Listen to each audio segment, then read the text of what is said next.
नमस्कार दोस्तों, माधव पाल अकेडमी में दीपक सर आप सबके बीच में। आप लोगों को पता है कि अभी मैं बायोलॉजी की क्लास आप लोगों के लिए कर रहा हूं। इतना आप याद रखना कि मेरे पढ़ाने के अलावा आपको एक्स्ट्रा कुछ नहीं पढ़ना है, और जिस चीज़ के लिए आपने कोर्स खरीदा है बस इतना जान लीजिए कि उसमें अगर आप इसको 15 बार 20 बार रिविज़न करते हैं 100% आपको सिलेक्शन उसमें मिलेगा। ठीक है? एक बात याद रखना, एक स्लोगन मुझे बहुत पसंद आता है कि क्या लेकर आए थे, क्या लेकर के जाना है, अपने कदमों के निशा हमको छोड़ के जाना है। कहने का मतलब ये है कि आप अगर इस ज़िंदगी में जन्म लिए हैं, इस ज़िंदगी में, इस दुनिया में आपका सृजन हुआ है, तो आप ये याद रखिए कि आपको कुछ अच्छा करके जाना है। और ये तब होगा जब आप क्या करोगे, किसी का भला करोगे। और भला करने के लिए कोई अमीरी-गरीबी, ऊँचा-नीचा, छोटा-बड़ा इसकी ज़रूरत नहीं होती। भला करने के लिए क्या होता है, एक छोटा-सा कोऑपरेशन की ज़रूरत पड़ता है। जैसा कि आप लोगों को पता है कि मैं कम से कम फ़ी में आप लोगों को क्वालिटी एजुकेशन दे रहा हूँ। सारे अपने एक्सपीरियंसेस को आप लोगों के बीच में रख रहा हूँ। 10-10 सरकारी एग्ज़ाम निकालने के बाद में 8 साल से आप लोगों को पढ़ा रहा हूँ। 5 पीएससी मेंस, 1 इंटरव्यू, सारे अनुभव आपके बीच में मैं रख रहा हूँ। मिनिमम फ़ी प्रोग्राम का मैं आप सब लोगों को बार-बार यही कहूँगा, मुझे खुशी होता है कि आप लोग मुझे सपोर्ट करते हो। मिनिमम फ़ी प्रोग्राम को क्या करो, लोगों तक आप पहुँचाओ, अपने आस-पास के दोस्तों तक, फ्रेंड्स तक, ताकि आपके थ्रू उनका भला हो सके। ये ब बात नहीं है कि दीपक सर पैसा कमाना चाहते हैं, बिल्कुल गलत बात। जिस सीजीपीएससी प्री का इस यहाँ हमारे छत्तीसगढ़ में 50,000 60,000 फ़ीस लेते हैं प्री मेंस के नाम पे, मैं भी इतना डीप में घुस के मेंस का पढ़ाता हूँ, मेंस के कॉन्सेप्ट पे ही। लेकिन इन लोग क्या करते हैं, 45,000 50,000 लेते हैं, तो उनका इकोनॉमिकली नुकसान मुझे दुःख लगता है। इसीलिए ये मत सोचना कि दीपक सर कमाने के लिए हमसे ये करने को बोल रहे हैं, बिल्कुल गलत बात है। ऐसा कुछ नहीं है। सेंट्रल गवर्नमेंट पोस्ट पे हूँ, मेरी वाइफ़ वर्किंग है, हम लोग सब कमा लेते हैं, इतना हमको मिल जाता है, उसका कोई इश्यू नहीं है। मेन इश्यू ये है कि लोगों को जो लूटा जा रहा है, वो आप लोग ही रोक सकते हैं। कब? जब उनको कम फ़ीस पे अच्छी क्वालिटी एजुकेशन मिल सके तो। ठीक है? तो एक छोटा-सा यही रिक्वेस्ट है, लोगों का भला करें और ठगने से बचाएँ। आज मैं आपको बताने वाला हूँ बेटा, मानव के आनुवंशिकी के बारे में, मानव के जेनेटिक्स के बारे में थोड़ा-सा कुछ इंपॉर्टेंट चीज़ बताऊँगा। फिर मैं वनस्पति विज्ञान में जाऊँगा, और वनस्पति विज्ञान को थोड़ा-सा घुसेंगे क्योंकि इसमें क्वेश्चन आता है। देखो, आप बोलोगे सर कितना बायोलॉजी में एकदम इसी में फँसे हैं, तो मैं आपको बार-बार समझाना चाहता हूँ, बायोलॉजी ही नहीं, हर विषय को ही ऐसे डील करेंगे। एक बार पैसा दे दिए हो, कोर्स को ख़त्म करने का हड़बड़ाओ मत। तुम बोलोगे तो मैं 3 महीने में कोर्स ख़त्म कर दूँगा। लेकिन मैं एक बार फुल लेंथ क्लास दे रहा हूँ, भरोसा किए हो तो अच्छे से भरोसा करो, कोऑपरेट करो। ठीक है? ये मत सोचो कि सर जो है ख़त्म जल्दी क्यों नहीं कर रहे हैं, अभी बायोलॉजी और कंप्यूटर में ही अटके हैं, ऐसा मत सोचो। इसलिए इतना लंबा ले रहा हूँ बेटा, क्योंकि आप लोगों को बाद में वो चीज़ जो है ढूँढना मत पड़े, अलग से किसी के पास पढ़ना ना पड़े। ठीक है? Come to the point. मानव की आनुवंशिकी के बारे में देखो, मैं आपको बता चुका हूँ। इसके कुछ स्पेशल चीज़ों के बारे में बताया था, जैसे कि इसमें आता है जो तत्व, क्या, गुणसूत्र या क्रोमोसोम्स। उसका नामकरण किसने किया था? तो डब्ल्यू वॉल्टियर साहब ने 1888 में नामकरण किया था, किसका? क्रोमोसोम्स का।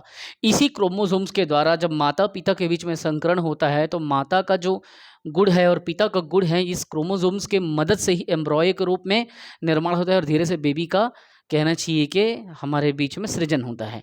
और उस बेबी में जो गुण हमारे लक्षण जाते हैं, वो क्रोमोसोम्स के माध्यम से ही जाते हैं, जिसकी खोज 1888 में, जिसका नामकरण जो वॉल्टेयर ने किया था। इसके पीछे की क्लास देख लेना, समझो अब। गुणसूत्रों में आनुवंशिकी जो पदार्थ होता है, उसको जीनोम कहते हैं। क्या कहते हैं? जीनोम। जो हमारे कैरेक्टर को एक पीढ़ी से दूसरी पीढ़ी में हस्तांतरित करती है, उसी लक्षण को हस्तांतरित करने वाले पदार्थ को क्या कहते हैं? तो जीनोम कहते हैं। 1956 में ये तिथि पूछा था, याद रखना। एस बेंजर साहब के द्वारा जिनकी आधुनिक विचारधारा का कॉन्सेप्ट दिया गया था, किसका? तो जीन का। उन्होंने कहा कि जीन को 3 प्रमुख भागों में बांटा गया है। किसके आधार पे? तो इसके वर्किंग यूनिट या कार्य की इकाई के आधार पे, कार्य की इकाई के हिसाब से 3 कैटेगरी में इन्होंने क्या किया, बेंजर साहब ने बांट दिया। पहला, इसकी जो इकाई है समझना, जीन के कार्य की इकाई क्या थी? तो उसको सिस्ट्रॉन नाम दिया, सिस्ट्रान। जबकि जीन का उत्परिवर्तन का जो इकाई है वो क्या है? म्यूटान, MUTON, म्यूटान। तीसरा, जो पुनः संयोजन का जो इकाई है, पुनः संयोजित जो होते हैं जीन जो है, उसका कहना चाहिए कि क्या इकाई है? तो रेकॉन। व्यापम कैसे पूछेगा कि जीनों के कार्य की इकाई का क्या है? तो सिस्ट्रॉन। ये तीनों नाम दे देगा, और एक इनमें से कोई नहीं देगा। तुमको क्या लेना है? जीनों के कार्य की इकाई, वर्किंग यूनिट जो पूछ रहा है, तो वो सिस्टान को लेना है, सिस्ट्रॉन। उत्परिवर्तन की तो वो म्यूटान, पुनः संयोजन की तो रेकान। बस इससे ऐसे ही क्वेश्चन आता है। आगे देखो, मानव में आनुवंशिकी हेतु 20 आवश्यक अमीनो एसिड पाए जाते हैं। अमीनो एसिड जो है कितने पाए जाते हैं? तो 20 पाए जाते हैं। किसके लिए? तो जेनेटिक जो कैरेक्टर है उसके ट्रांसफॉर्मेशन के लिए 20 आवश्यक अमीनो एसिड पाए जाते हैं। आर्थर कोर्नबर्ग ने, किसने? आर्थर कोर्नबर्ग ने 1962 में डीएनए पॉलीमरेज एंजाइम की खोज की थी। किसकी? तो डीएनए पॉलीमरेज एंजाइम की खोज की थी। अब देखो ये डीएनए शब्द इसमें जोड़ा है, किसमें? पॉलीमरेज में। पॉलीमरेज एंजाइम में डीएनए शब्द जुड़ा है तो देखो क्या करता है, वो डीएनए का संश्लेषण करता है। ठीक है, डीएनए के लक्षण को अपने अंदर में धारण कर लेता है, संश्लेषित करता है और आनुवांशिकी लक्षणों को क्या करता है? हस्तांतरण करने में वो मदद करता है। कौन? तो जो डीएनए पॉलीमरेज एंजाइम जो है वो हमारे लक्षण को दूसरी पीढ़ी में हस्तांतरित करने में, डीएनए को अपने अध्ययन अंदर में संश्लेषित करके धारण करता है और वो क्या करता है? हस्तांतरण करने में लक्षण को हमारी मदद करता है। ठीक है, अब एक चीज देखिएगा, ये तो हमने पूरा आनुवंशिकी को देख लिया। ठीक है, मानव आनुवंशिकी को हमने बेसिक रूप में देख लिया। अब आपको बताऊंगा मैं वनस्पति विज्ञान के बारे में, इससे कैसे प्रश्न आते हैं और थोड़ा डिटेल घुसेंगे।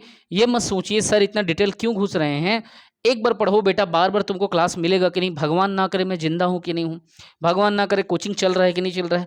क्योंकि इस दुनिया में याद रखिएगा कोई भी चीज जो है परमानेंट नहीं है। देयर इज नो परमानेंट या there is no anything permanent, you can say कि सारा चीज जो है गुजर जाएगा एक दिन।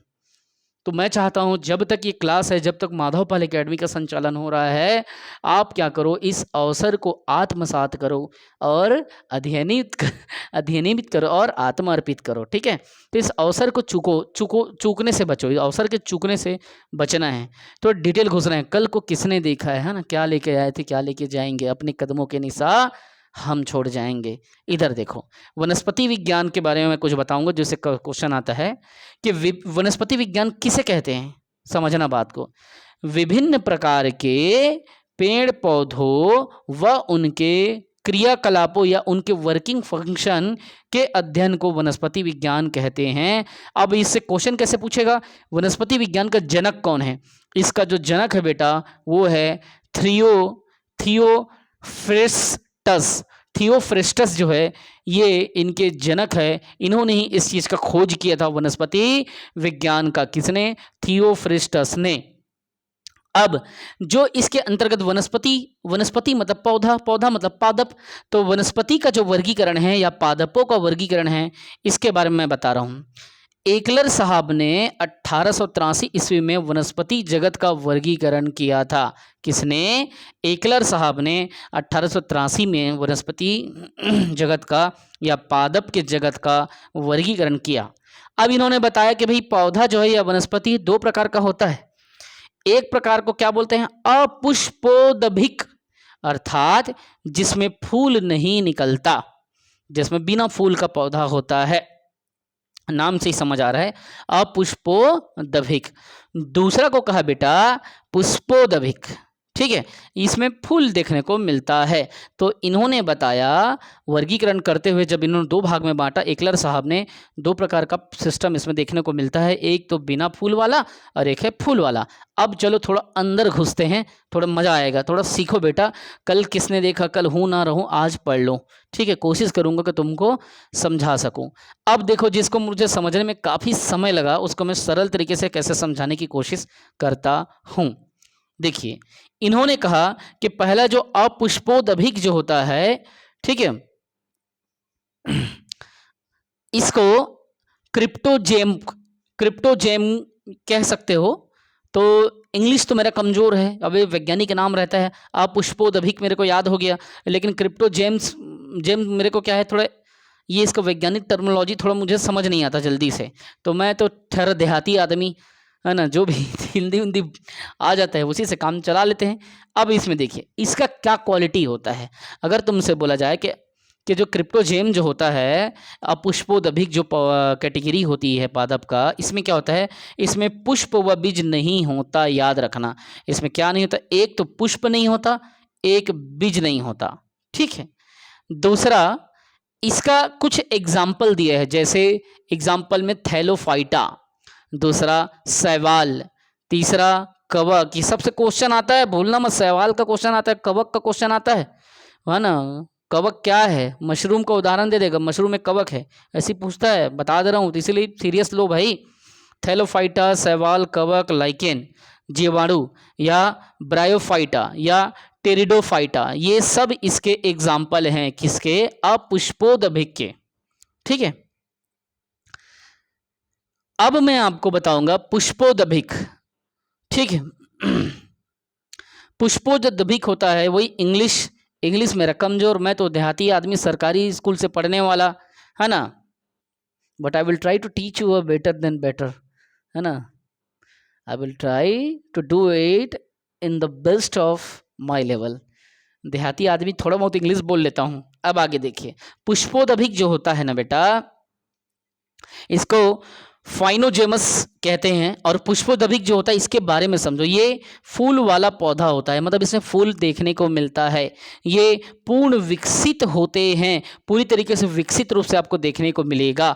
जैसे फूल वाला हो गया, या फल वाला हो गया, या बीज वाला, इसमें फूल, फल, बीज तीनों कैटेगरी देखने को मिलती है, इसलिए इसे पूर्ण विकसित पौधा कहा जाता है।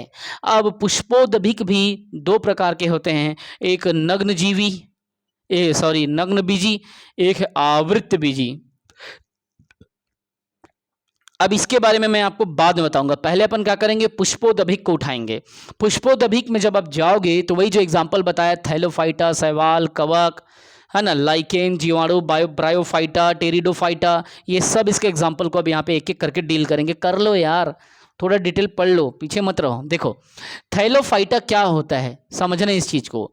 ये तो सबसे पहले पता चल गया कि पुष्पोदभिक में इसमें पुष्प व बीज नहीं होता, इतना तो आप जान लो। व्यापम अगर पूछेगा कि निम्न में से किस मतलब टर्म में पुष्प नहीं होता या बीज नहीं होता, तो आप यहां से आंसर ले सकते हो, आंसर आप निकाल सकते हो, ठीक है। थैलोफाइटा समझो, वनस्पति जगत का सबसे बड़ा समूह थैलोफाइटा का होता है।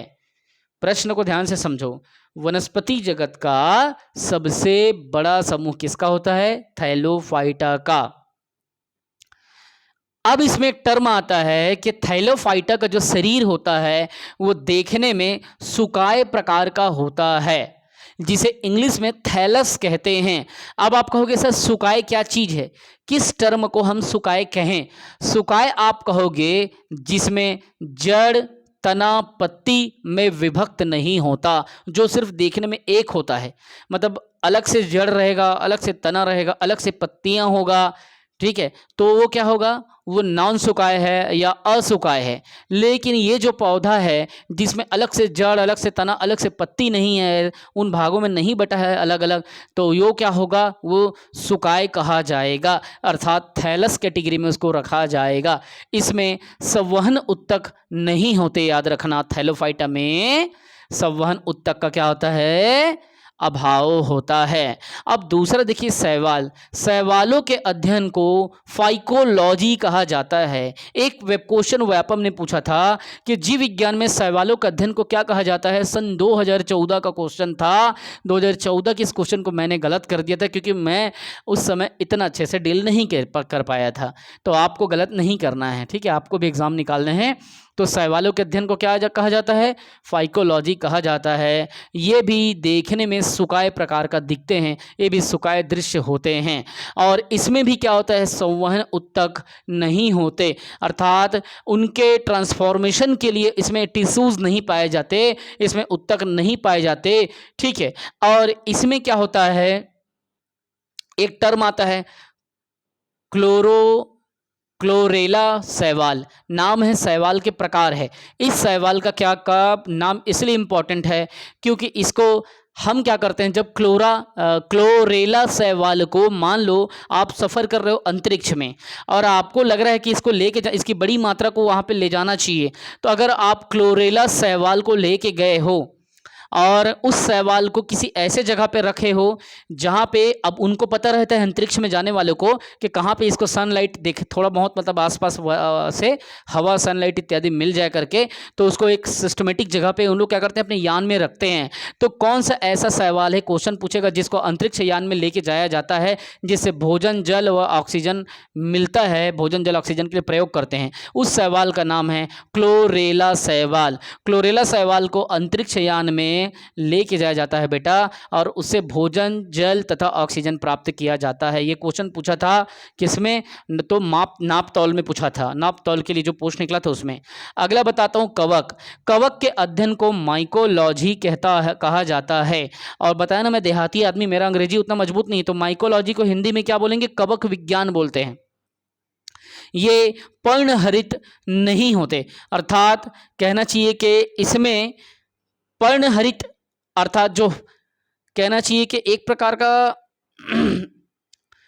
पर्णहरित शब्द के बारे में मैं थोड़ा सा और डील करूंगा, यहाँ पे बताऊंगा तो लंबा क्लास चलेगा। इसमें पर्णहरित का बस अभाव रहता है, उसको ना जब मैं थोड़ा सा फ्री हो जाऊंगा तब एक दिन इसके ऊपर डीपली मैं क्लास ले दूंगा बेटा, ठीक है। पर्णहरित के इसमें अभाव होता है। हरित मतलब ग्रीन तो समझ गए, पर्ण मतलब पत्ता, हरे पौधे नहीं होते, ठीक है। तो समझना बस, अब इतना दिमाग लगा लो, पर्ण मतलब पत्ता और हरा मतलब ग्रीन कलर। तो इसका खैर हम लोग नीट जेईई का तैयारी तो कर नहीं रहे हैं, बट इतना जान लो कि कवक में हरे पत्ते नहीं होते, ये कहना चाहता है सरल भाषा में।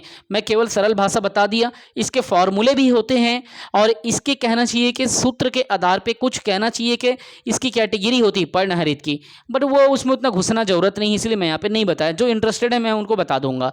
तो पर्णहरित इसमें कवक में नहीं होते, हरे पत्ते का अभाव होता है और इसमें संवहक उत्तक भी नहीं होते।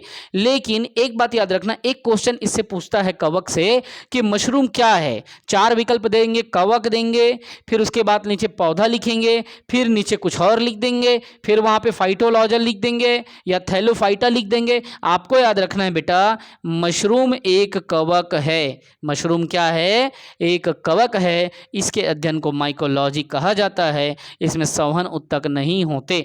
और कवक में संचित जो भोजन होता है वो किस रूप में होता है, तो कवक में संचित भोजन को ग्लाइकोपेजेन के रूप में रखा जाता है। कवक में संचित भोजन कहाँ पे होता है या किस रूप में होता है, कवक में संचित भोजन, ताकि वो अपने भोजन निर्माण करके अपने आप को जिंदा रख सके। तो कवक में संचित जो भोजन है वो ग्लाइकोपेजेन के रूप में उपस्थित होते हैं, अर्थात कवक के भोजन को ग्लाइकोपेजेन कहा जाता है। याद रखिएगा। कोशिका भित्ति जो है ये किसकी बनी होती है, इसकी जो कोशिका भित्ति होती है वो काइटिन की बनी होती है। व्यापम ने पूछा था कि काइटिन का संबंध निम्न में से किससे है, तो काइटिन का संबंध कवक से है। तो कोशिका भित्ति जो है काइटिन की बनी होती है। बस आप ये याद रखना, हमको यहाँ पे ओवरव्यू क्वेश्चन को सॉल्व करना है, कठिन भले छूट जाए सरल बिगड़े मत। इसलिए कोशिका भित्ति किससे बनी होती है, तो काइटिन की बनी होती है। एक क्वेश्चन कवक पे डबल रोटी या जो ब्रेड तुम चाय में खाते हो नाश्ते में, उस पर क्वेश्चन आया था कि डबल रोटी जो ब्रेड होता है उसको बनाने में किस प्रकार के कवक का प्रयोग होता है, तो उसको बनाने में सैकरोमाइसेस कवक का प्रयोग होता है। सैकरोमाइसेस जो कवक होता है उससे हम क्या करते हैं, ब्रेड का निर्माण करते हैं, अर्थात डबल रोटी जो आप खाते हो उसका निर्माण करते हैं। किस कवक के प्रयोग से, तो सैकरोमाइसेस कवक के प्रयोग से। क्या कवक जो है पौधों में गंभीर रोगों को लाता है, जी बिल्कुल। कवक जो है पौधे में गंभीर रोगों को भी लाता है, गंभीर रोगों को उत्पन्न करता है। जैसे कि सरसों में सफ़ेद रस्ट या सरसों का सफ़ेद सफ़ेद दिखना, तो सरसों का सफ़ेद रस्ट जो है कवक के कारण ही होता है। मूंगफली में टिक्का नामक एक रोग होता है मूंगफली के पौधे में, तो टिक्का नामक रोग भी कवक के कारण ही होता है। तथा धान की भूरी भूरी अर्ज जो दिखाई देती है, अर्धचित्ती रोग कहते हैं उसको, धान का भूरा अर्धचित्ती रोग, वो भी कवक के कारण होता है। एक क्वेश्चन पूछा गया था रेलवे में कि एक एल्फा विष जो है वो किससे बनते हैं, तो कवक से बनते हैं, जो कि जहर होता है। और किससे बनते हैं, एल्फा विष कवक से। तो उस विष का क्या नाम है, एल्फा। एल्फा विष जो है एक पॉइजन है जो किससे बनता है, कवक से बनता है। तो बिल्कुल बेटा आप इसको डील करो। अभी तो बहुत लंबा चलेगा हमारा वनस्पति विज्ञान। अभी तो हम अपुष्पीय जो पौधे हैं या अपुष्पोद्भिक जो पौधे हैं उसको डील कर रहे हैं। अभी पूरा वो चलेगा, एक क्लासेस चलेगी, उसके बाद में पुष्पोद्भिक को करेंगे। जब तक मैं क्लास ले रहा हूँ, जब तक मैं आपके बीच में उपस्थित हूँ बेटा, तब तक आप क्या करो, डरो मत, घबराओ मत, पीछे मत हटो, पूरा बेशुमार मेहनत करो, अपने जान को लगा दो इसमें। एक बार ऐसे पढ़ो कि दूसरे को पढ़ा सको। कोशिश तो रहता है कि तुमको सरल भाषा में पढ़ा सकूं, क्योंकि ये सब टर्मिनोलॉजी बहुत कठिन करने वाला टर्मिनोलॉजी है, समझ रहे हो ना। IIT JEE नीट इत्यादि में जो केमिस्ट्री है, फिजिक्स है, जीव विज्ञान है, एम्स में MBBS, ये सब में क्वेश्चन आता है उसका, इतना डीप क्वेश्चन आता है। अब मैं चाहता हूँ कि आपसे ये क्वेश्चन ना छूटे, इसीलिए मैं इतना डीप पढ़ रहा हूँ। इसीलिए थोड़ा सा संयम रखें, थोड़ा सा रिविजन करते जाएँ। और जीव विज्ञान, फिजिक्स, केमिस्ट्री, मैथ, इतिहास, संविधान, भूगोल, अर्थव्यवस्था, ये सब आपके क्या आधार स्तंभ है, ये सब आपको गलत नहीं करना है। खास करके जीव विज्ञान, भौतिक विज्ञान, रसायन विज्ञान, इतिहास के तीनों भाग, संविधान, भूगोल, अर्थव्यवस्था, इसको आपको इतना मजबूत कर लेना है कि GS का हर क्वेश्चन आपको से बनना लगभग बन जाए। देखो क्वेश्चन कभी 100% किसी से नहीं बनता, याद रखना। मान लो 100 क्वेश्चन हैं, एक टॉपर क्या करेगा, अपने आप को 80 से ज़्यादा नहीं दे पाएगा, उससे भी 20 क्वेश्चन छूटेगा। और एक मीडियम रेंज का स्टूडेंट अपने आप को क्या करेगा, 100 में वो 70 के अंदर में ला कर अपना सिलेक्शन ले लेता है। हमको टॉपर नहीं बनना है, हमको सिलेक्शन लेने वाले सेलेक्टर बनना है, ठीक है। हम अपने हिसाब से 100 में 30 क्वेश्चन को छोड़ दें जो कठिन है, लेकिन 100 में 70 क्वेश्चन जो सरल हैं उसको बनाएं। कहने का मतलब ये है बेटा कि आप इतना पढ़ लो, इतनी बार पढ़ लो, भले 30 क्वेश्चन 100 में छोड़ दो, 70 आपसे बनना चाहिए। सिलेक्शन लेने का टेक्निक बहुत ज़्यादा मायने रखता है बेटा। वो तब आएगा जब आप क्या करोगे, इंप्रूवमेंट दिखाओगे। वो कब आएगा, जब आप रिवीजन करोगे। जितनी बार रिवीजन करोगे उतनी बार इंप्रूवमेंट होगा। आपको 80 नंबर लाने के लिए पीछे नहीं भागना। आप शुरू के 70 क्वेश्चन एकदम सही बना दो, 100 में आप अंदर हो। लोग कहते हैं अरे बापा क्वेश्चन इतना सरल था, कटअप तो बहुत जाएगा, 100 में तो भैया कटअप 90 चल देगा। देखिए रिजल्ट क्या निकलता है, वो जो बोलते हैं कि हमारा 90 आ रहा है वही फेल हो जाते हैं। इसलिए कॉन्फिडेंट होना अच्छी बात है, ओवर कॉन्फिडेंट होना कभी अच्छी बात नहीं होती है, ठीक है। तो ये अपना हो गया बायोलॉजी का क्लास, आगे करेंगे। हड़बड़ाओ मत यार, मेरे को 1 साल दे दो यार, मेरे को 1 साल दे दो। मैं जो कह रहा हूँ बस वही कर दो बेटा, मेरे को 1 साल दे दो और 1 साल रगड़ के रिवीजन कर दो यार। पूरी जिंदगी पीछे रहने से बेहतर है 2 साल बेशुमार मेहनत कर दो बेटा। ऐसा पल बना दो, ऐसा क्षमा बना दो अपने साथ कि जिंदगी में कभी ऐसे कंटेंट तुमसे छूटे मत। ज़्यादा कठिन को बनाने के लिए मैं कभी सलाह नहीं दूंगा, लेकिन सरल कभी छोड़ने का भी सलाह नहीं दूंगा, ठीक है। इसलिए मैं इतना डीप घुस जाता हूं कि आप लोगों को डीप में भी इंपॉर्टेंट पॉइंट बताता हूं, डीप में भी सब पॉइंट्स नहीं बता सकता। सब पॉइंट्स मतलब उप जो बिंदु होते हैं उसमें मैं घुसूंगा सारे सब पॉइंट्स में, तो आप कंफ्यूज हो जाओगे। इसलिए अंदर तो घुसो, लेकिन अंदर में बेसिक टर्म को बताओ। जैसे मैं आपको बताया थैलोफाइटा, थैलोफाइटा का क्वेश्चन पूछा था कि सबसे बड़ा समूह है किसका, तो वनस्पति जगत का। बस ऐसे ही आपको याद रखना है। चलो फिर आगे हम लोग फिर मिलते हैं बेटा। जय हिंद।